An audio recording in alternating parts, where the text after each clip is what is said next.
Jim, you are as read in as any reporter in Florida on the history of Florida political figures, those who have worked around them and with them and watched them rise. There's an interesting Venn diagram that overlays between the Trump campaign and Marco Rubio, specifically with Susie Wiles and Tony Fabrizio, correct?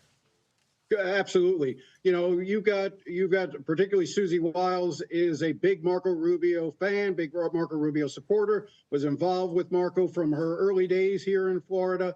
And that is certainly, if Marco Rubio ends up getting picked, Susie Wiles is likely one of the strong reasons for. Now, of course, I know that there is the question of, can you have Donald Trump and Marco Rubio both from the state of Florida? And I think our general understanding of the way the Constitution works on that is it wouldn't prevent him from picking Marco Rubio, but if Marco Rubio maintains his residency here in Florida, he would have to, Donald Trump would lose access to the 30 electoral votes. Florida's electors wouldn't be able to vote for both men.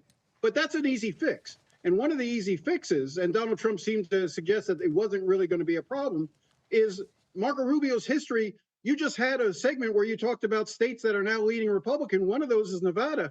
Marco Rubio has a long history in Nevada.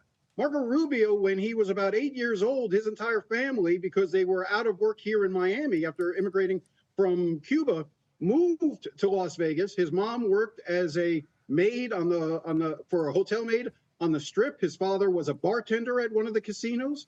Marco Rubio was actually baptized a Mormon. Little known fact, during his time in Nevada. Now, of course, when they came back to South Florida, he went back to the Roman Catholic Church. But for a time, Marco Rubio was a Mormon. He was there from about roughly the age of 8 to 14. And so he has a lot of cousins